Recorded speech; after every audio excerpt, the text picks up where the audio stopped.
আমি গতদিন বলে দিয়েছিলাম, এরপরে বলেছিলাম যে তোমরা এগুলো লিখে নিয়ে এসো, ঠিক আছে? পাবলিক লিমিটেড কোম্পানি এবং প্রাইভেট লিমিটেড কোম্পানির পার্থক্য। সেটা আমি আগের ক্লাস বোধহয় থেকে। যৌথ মূলধনী ব্যবসার গুরুত্ব পড়িয়েছি, গঠন প্রক্রিয়া পড়ানো হয়ে গেছে। হুম,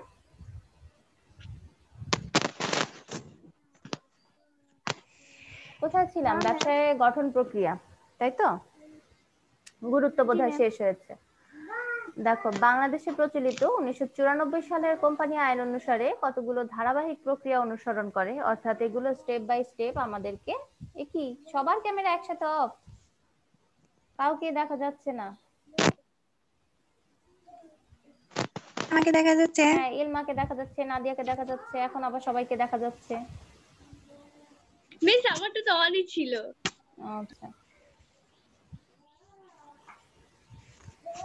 দেখো, বাংলাদেশে প্রচলিত 1994 কোম্পানি আইনটি হচ্ছে আমাদের 94 সালের। আচ্ছা, অংশীদারি আইনটি কত সালের ছিল বলো তো? 1932 সালের। সালের। হ্যাঁ, 1932 সালের। আর কোম্পানি আইন হচ্ছে 1994 সালে। তো 1994 সালে 94 সালে। কোম্পানির গঠন প্রক্রিয়া অনুযায়ী আমাদেরকে কতগুলো ধাপ ধারাবাহিকভাবে ফলো করতে হয়, বা এটাকে বাংলায় কি বলে, প্রক্রিয়া সম্পাদন করতে হয়।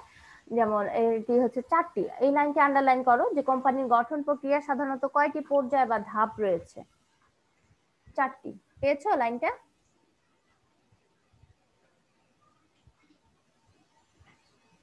মিস কত? হুম, এই যে দেখো, দেখা যাচ্ছে কত স্ক্রিনে? পৃষ্ঠা? পৃষ্ঠা তো বলতে পারলাম না, আমার কত পৃষ্ঠা দাঁড়ালো এখানে। পৃষ্ঠা। 51 পৃষ্ঠায় দেখা যাচ্ছে, হ্যাঁ। কোম্পানির গঠন প্রক্রিয়া সাধারণত 4টি ধারাবাহিক মিস পর্যায়ে পেয়েছি। সম্পন্ন হয়, ঠিক আছে?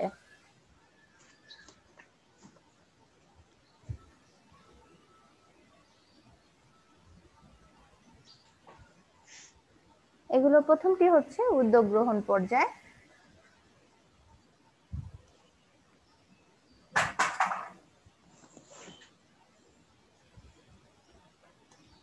উদ্যোগ গ্রহণ পর্যায়ে, এই পর্যায়ে কোম্পানি গঠনে আগ্রহী ব্যক্তিগণ নিজেরা একত্রিত হয়ে কোম্পানির সম্ভাব্য নাম, কোম্পানির ধরন, মূলধনের পরিমাণ, মূলধন সংগ্রহের উপায়, কোম্পানির ঠিকানা ইত্যাদি বিষয়ে সিদ্ধান্ত গ্রহণ করে। যেমন ধরো যে তোমরা আজকে যারা যারা ক্লাসে উপস্থিত রয়েছে তারা কি করতে চাচ্ছ, একটি কোম্পানি খুলতে চাচ্ছ। এরপরে তোমরা কি করলে, আগ্রহী ব্যক্তি, সবাই খুলতে চাচ্ছে না, ঠিক আছে?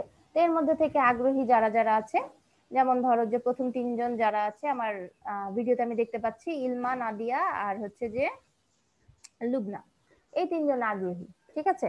যে তারা একটি কোম্পানি খুলবে। বাকিরা বলতো না, আমি কোম্পানি খুলতে চাচ্ছি না, আমার মূলধন নেই, বা আমার অলরেডি একটা কোম্পানি আছে। এই ধরনের যারা, অনেকে অনেক ধরনের সমস্যা থাকে, এক্সকিউজ দেখায়। তো এই ধরনের 3জন একত্রিত হয়ে তোমরা কি করলে, কোম্পানির একটা নাম ঠিক করলে, বললে যে হ্যাঁ, যেহেতু আমরা এটা বান্ধবীরা মিলে কোম্পানিটি খুলছি, এটার একটি নাম ঠিক করি। তাহলে কি হলো, ফ্রেন্ডস জোন বা ফ্রেন্ডস অ্যান্ড ফ্রেন্ডস এন্টারপ্রাইজ, এই ধরনের কোনো নাম। অথবা বলে যে না না, আমার নিজের নামে খুলে দেই। তাহলে কি হলো, ইলমা, নাদিয়া, লুবনা অ্যান্ড কো বা এন্টারপ্রাইজ, এই ধরনের একটা নাম তোমরা সবাই মিলে ঠিক করলে। ঠিক একইভাবে কোম্পানি যারা যারা ব্যবসায় খুলতে চায়, কোম্পানি সংগঠন, তারা কি করে, নিজেরা একটা নাম ঠিক করে। এরপরে তাদের কি করতে হয়, কোম্পানির ধরনটি ঠিক করব, আসলে আমরা কি ধরনের কোম্পানি খুলতে চাচ্ছি, যৌথ মূলধনী ব্যবসার মধ্যেও যে প্রাইভেট লিমিটেড নাকি পাবলিক লিমিটেড, ঠিক আছে? তো এই যে কোম্পানিটি কাজ করছে, এই কোম্পানিটির ধরন নির্ধারণ করলাম। এরপরে আমরা মূলধনের পরিমাণ নিরূপণ করব, যে হ্যাঁ, মূলধনটা কিরকম হবে, কত, কে কত অংশ বহন করবে বা ব্যয় করবে, এই ধরনের। সবাই কি সমান মূলধন প্রদান করবে, নাকি কেউ কম কেউ বেশি মূলধন প্রদান করবে, এই ধরনেরও একটা সিদ্ধান্ত হতে পারে। এরপর রয়েছে মূলধন সংগ্রহের উপায়। সবাই কি নিজস্ব মূলধন দিবে, নাকি ব্যাংক থেকেও কিছুটা ঋণ নেওয়া হবে, নাকি ব্যবসায়ীদের থেকেই গ্রহণ করা হবে, এই ধরনের কিছু উৎস আমরা নির্ধারণ করব যে মূলধন সংগ্রহ করার জন্য। তারপরে হচ্ছে কোম্পানির ঠিকানা, অফিসটি কোথায় হবে, রাজারবাগ হবে, মালিবাগ হবে, নাকি ধানমন্ডি, গুলশান হবে, এগুলো আমরা আগে থেকেই ঠিক করে নিব, ঠিক আছে? তো এই যে কোম্পানির ঠিকানা ইত্যাদি বিষয়ে সিদ্ধান্ত গ্রহণ করে থাকেন কারা, উদ্যোক্তারা।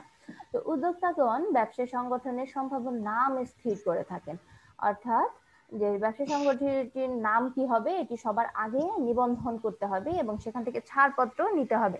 যেমন ধরো আমরা যখন ইমেইল খুলি তখন কি করি, প্রথমে ইমেইল খুলতে হলে আমাদেরকে নাম দিতে হয় না ইমেইলে, ধর নিজের নাম অনুযায়ী দেই নাদিয়া পারভিন, তখন জিমেইল আমাদেরকে কি বলে যে এই নামে আগেই কি হয়েছে একটা ইমেইল খোলা হয়ে গেছে। তোমরা ইমেইল খুলেছো না, সবারই ইমেইল আছে আশা করছি, ইমেইল না হলে তো আর জুমে ক্লাস করতে পারতে না। তো যখন ইমেইল খুলেছো তখন কি বলেছে যে কি, সাপোজ তোমার নামের আগে একটা ডট দিতে হচ্ছে বা পরে 1 2 3 এরকম কিছু একটা দিতে হয় না। তো ঠিক একই ভাবে তুমি যখন নামের ছাড়পত্র দিবে অর্থাৎ ব্যবসায়, আমার মনে হয় এটা আমি তোমাদেরকে পড়িয়েছিলাম যদিও, আচ্ছা ঠিক আছে আবারও পড়াচ্ছি, ঠিক আছে।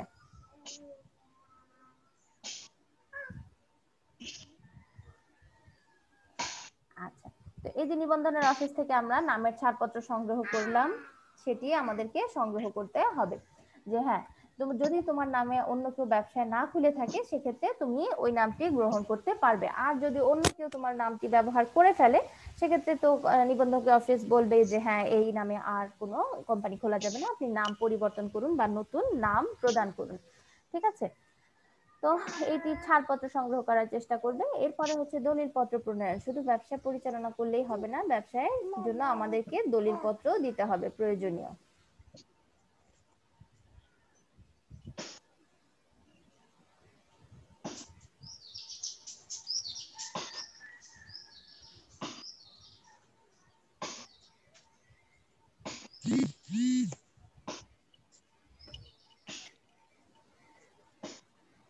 লিখে নিবা না?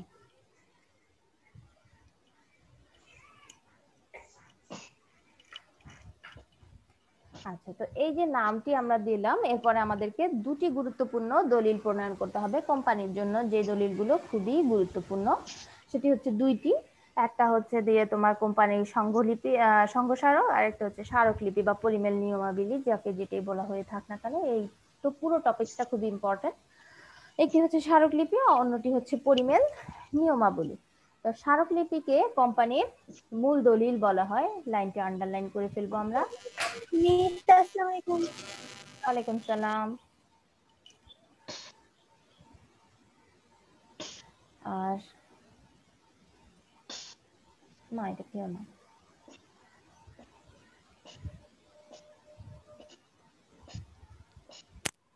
তো এই যে স্মারকলিপিটি রয়েছে সেটি আমরা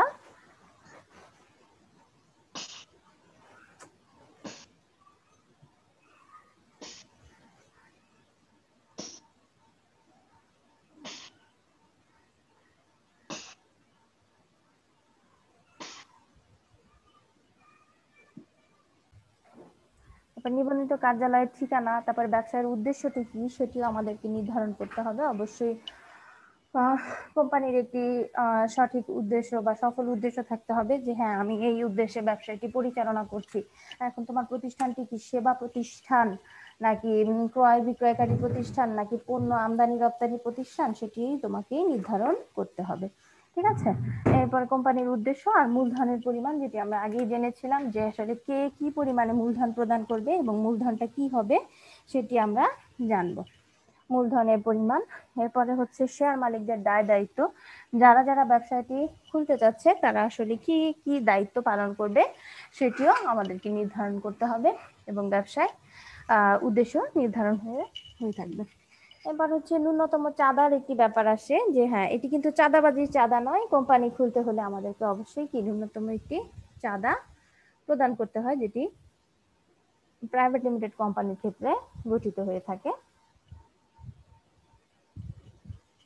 ইত্যাদি বিষয়। পরিমাণ নিয়মাবলীতে কোম্পানির অভ্যন্তরীণ পরিচালনা সংক্রান্ত প্রয়োজনীয় সকল বিষয় লিপিবদ্ধ করা হয়ে থাকবে। অর্থাৎ আমাদের যে স্মারকলিপি এবং পরিমেল নিয়মাবলী, এই দুটোতেই আমাদের কোম্পানির যত প্রকার ইনফরমেশন আছে সেগুলো সব আমাদেরকে লিপিবদ্ধ করতে হবে, ঠিক আছে। এই যে কাজগুলো আমরা করব এগুলো হচ্ছে আমার কোম্পানি গঠনের প্রয়োজনীয় দলিলপত্র, ঠিক আছে। এরপরে রয়েছে আমাদের নিবন্ধন পত্র সংগ্রহ পর্যায়, যদি সকল দলিলপত্র ঠিকঠাক থাকে তবে আমরা কি করব, নিবন্ধন সংগ্রহ করতে পারবো। যদি তোমার কাগজপত্র ঠিক থাকে তবেই কেবল প্রতিষ্ঠান কি করবে, তোমাকে নিবন্ধন পত্র প্রদান করবে। আর যদি কাগজপত্রে কোনো ঘাপলা বা অমিল থাকে সেক্ষেত্রে কোম্পানি কি করবে, তোমাকে কাগজপত্র ঠিক করে নিয়ে আসতে বলবে। আর যদি তুমি ঠিক করতে না পারো সেক্ষেত্রে কি করতে হবে, তোমার কোম্পানি পরিচালিত হবে না বা গঠিত হবে না। ঠিক আছে, তো এই জন্য কাজ। এরপরে আমাকে কি করতে হবে, পর্যায় কোম্পানি নিবন্ধনের জন্য নিবন্ধকের অফিসে ফি প্রদান করে আবেদনপত্র সংগ্রহ করতে হবে। আবেদনপত্র নেওয়ার জন্য আমাকে অবশ্যই কি করতে হবে, নির্দিষ্ট একটি ফি প্রদান করতে হবে এবং এই ফি এর বিনিময়ে আমরা কোম্পানি থেকে সংগ্রহ করব। আর ফি প্রয়োজনীয় দলিলপত্র নিবন্ধকের নিকট জমা দিতে হয়, অর্থাৎ ওই ফি এর সাথে সাথে তোমার প্রয়োজনীয় যে কাগজপত্র রয়েছে সেগুলো তোমরা জমা দিবে। প্রতিষ্ঠানটি সকল দলিলপত্র আমাদেরকে জমা দিতে হবে, ফি প্রদান করতে হবে। নির্ধারিত আবেদনপত্র নিবন্ধক সকল দলিলপত্র ফি পাওয়ার পর যদি সকল বিষয়ে সন্তুষ্ট হন, অর্থাৎ তুমি যে সকল প্রসেসিং পেরিয়ে এই পর্যন্ত এসেছো, যদি সব কাজ ঠিক থেকে থাকে তবে কি করবে, নিবন্ধক সন্তুষ্ট যদি হন যে হ্যাঁ এর সবকিছু ঠিক আছে, তাহলে সে তোমাকে ছাড়পত্র প্রদান করবে। নিবন্ধক নির্ধারিত নিবন্ধন বইতে নাম তালিকাভুক্ত করবে এবং ফি পাওয়ার পর নিবন্ধন পত্র প্রদান করবে যে হ্যাঁ এর নিবন্ধন হয়ে গেছে, সে নিবন্ধিত একটি প্রতিষ্ঠান। এই পত্র পাওয়ার পর প্রাইভেট লিমিটেড কোম্পানি কাজ শুরু করতে পারে। আর পাবলিক লিমিটেড কোম্পানিকে কাজ শুরু করার জন্য নিবন্ধকের নিকট থেকে কার্যারম্ভের অনুমতিপত্র সংগ্রহ করতে হয়।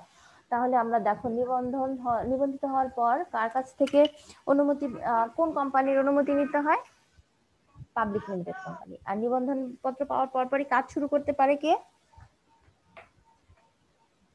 কথাবার্তা তো কিছু বলে না, সব মাইক অফ করে বসে আছে।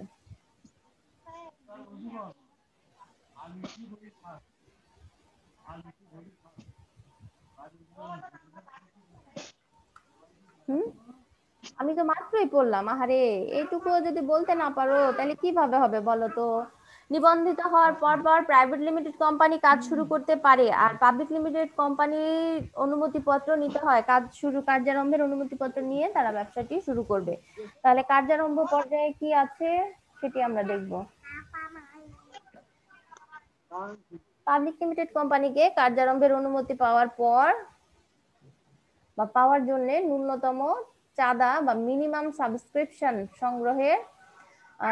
সংগ্রহের ঘোষণাপত্র এবং জনসাধারণের নিকট শেয়ার বিক্রয়ের ঘোষণাপত্র, কিছু গুরুত্বপূর্ণ দলিল পত্র আবেদন করতে হয়। অর্থাৎ প্রয়োজনীয় কিছু কাগজপত্র পাবলিক লিমিটেডকে জোগা দিতে হয়। তারা এগুলো সংগ্রহ করে নিবন্ধকের নিকট থেকে সংগ্রহ করে থাকে। আর সব কাগজপত্র যদি ঠিক থাকে সেক্ষেত্রে নিবন্ধক সন্তুষ্ট হলে পাবলিক লিমিটেড কোম্পানিকে কার্যারম্ভের অনুমতি দিয়ে দিবে। আর যদি কাগজপত্রে যদি কোনো ঘাপলা থেকে থাকে সেক্ষেত্রে তো আর প্রদান করবে না। এই জন্য বলা হচ্ছে যে অবশ্যই কি নিবন্ধক সন্তুষ্ট হতে হবে, কাগজপত্র জমা দিতে হবে। এই পত্র পাওয়ার পরেই পাবলিক লিমিটেড কোম্পানি ব্যবসা শুরু করতে পারে। তাহলে পাবলিক লিমিটেড কোম্পানি কার্যারম্ভ করতে পারে কখন, কার্যারম্ভের অনুমতি পাওয়ার পর। আর প্রাইভেট লিমিটেড কোম্পানি নিবন্ধনের পরপরই কার্য শুরু করতে পারবে। ওকে, তাহলে আমরা দেখতে পাচ্ছি যে একটি ব্যবসা শুরু করার জন্য কয়টি ধাপ বা পর্যায় রয়েছে, 4টি। এখন আমরা শুরু করব সমবায়। সমবায় সমিতি, সমবায়ের শাব্দিক অর্থ আন্ডারলাইন করো, সম্মিলিত উদ্যোগ বা প্রচেষ্টায় কাজ করা। দেখতে পাচ্ছি আমরা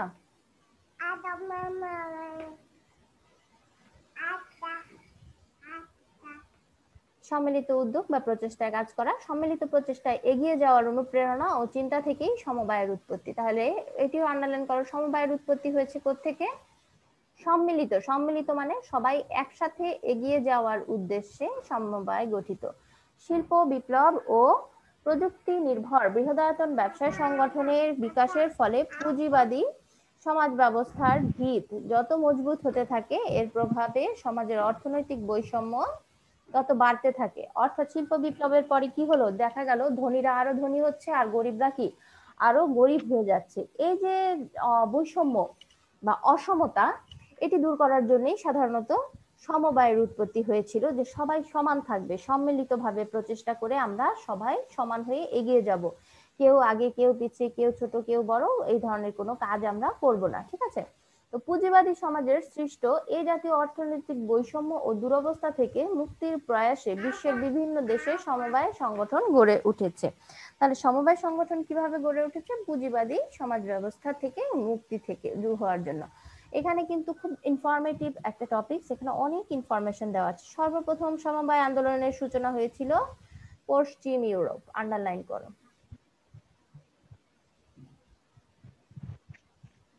এই তিনটি হচ্ছে তোমাদের, যদি ওই যে বহু উপদী থাকে সেক্ষেত্রে তিনটি নাম থাকবে, আর যদি জ্ঞানমূলক থাকে সেক্ষেত্রে একটি নাম থাকবে। তাহলে আমরা কি লিখবো? উত্তর আমেরিকা, জাপান। পশ্চিম ইউরোপ, উত্তর আমেরিকা, জাপান। আর সমবায় সমিতি প্রতিষ্ঠার পথে অগ্রদূত সংগঠন হচ্ছে 1844 সালে উত্তর ইংল্যান্ডের রচডেল নামক স্থানে প্রতিষ্ঠিত হয় রচডেল সমবায় সমিতি। তাহলে প্রথম যে সমবায় সমিতিটি ছিল সেটির নাম ছিল রচডেল। এটি ইংল্যান্ডের একটি প্রদেশ বা একটি স্থান, সেই স্থানের নামে এই সমবায়টি গঠিত হয়েছিল, রচডেল। ঠিক আছে? কত সালে? 1844 সালে।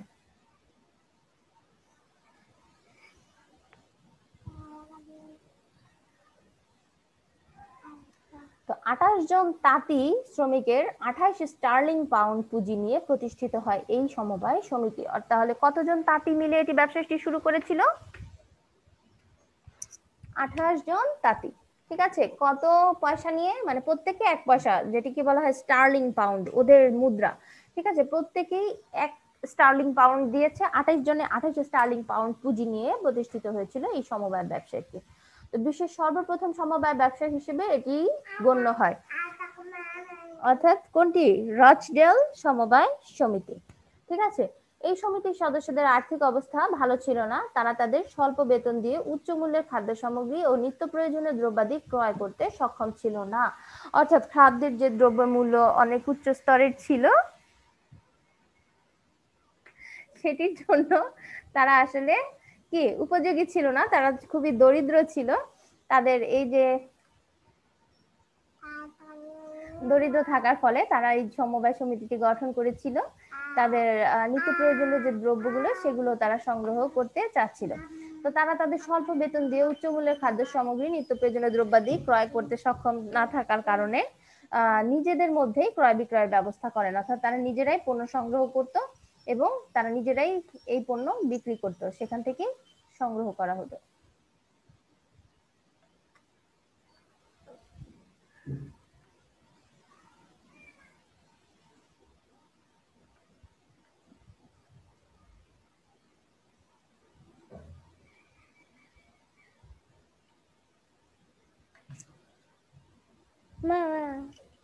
মামা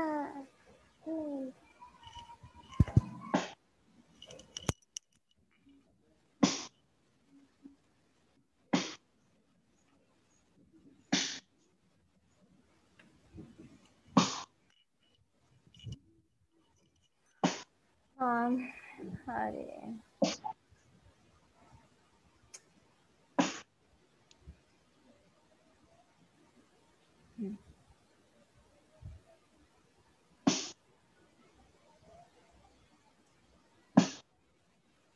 নিজে এরপরে দেখো যেখানে একটি চিত্র দেওয়া আছে, যেটি রচডেল সমবায় সমিতি।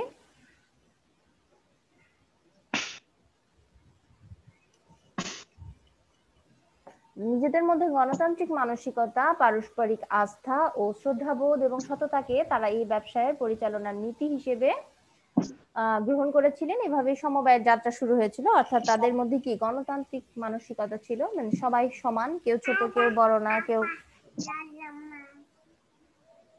তো আমাদের এই উপমহাদেশে অর্থাৎ ভারতীয় উপমহাদেশের মধ্যে রয়েছি আমরা। এই উপমহাদেশে সর্বপ্রথম 1904 সালে সরকারিভাবে সমবায়ের উদ্যোগ নেওয়া হয়েছিল। ঠিক আছে? তাহলে কত সালে এই উপমহাদেশে? 1904। এরপরে 1918 সালে কলকাতায় বেঙ্গল কোঅপারেটিভ ফেডারেশন প্রতিষ্ঠিত হয়। আন্ডারলাইন করো।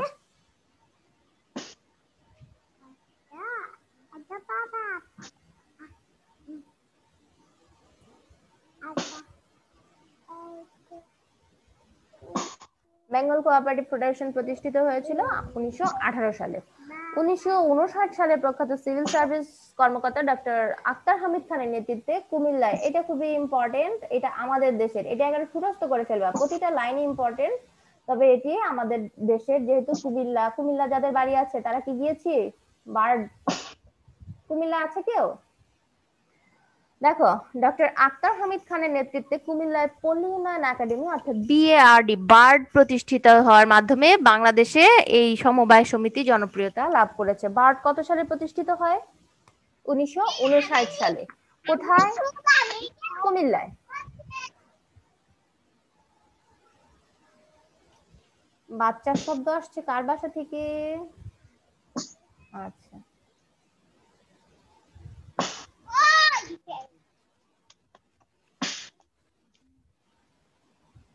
ওকে। তাহলে বার্ড কত সালে প্রতিষ্ঠিত হয়েছে? 1959 সালে। তাহলে স্বাধীন বাংলাদেশে 1972 সালে জাতীয় সমবায় ব্যাংক লিমিটেড কার্যক্রম শুরু করেছে। বাংলাদেশের সমবায় কার্যক্রম শুরু হয়েছে কত সালে? 1972 সালে। ঠিক আছে, এটি অনেক বড় টপিক, আমরা নেক্সট দিনে এটি শুরু করব। ঠিক আছে, আজকের মতো ক্লাস এখানেই সমাপ্ত। সবাই এইটুকুই পড়বে, আজকে ছুটির পরে প্রথম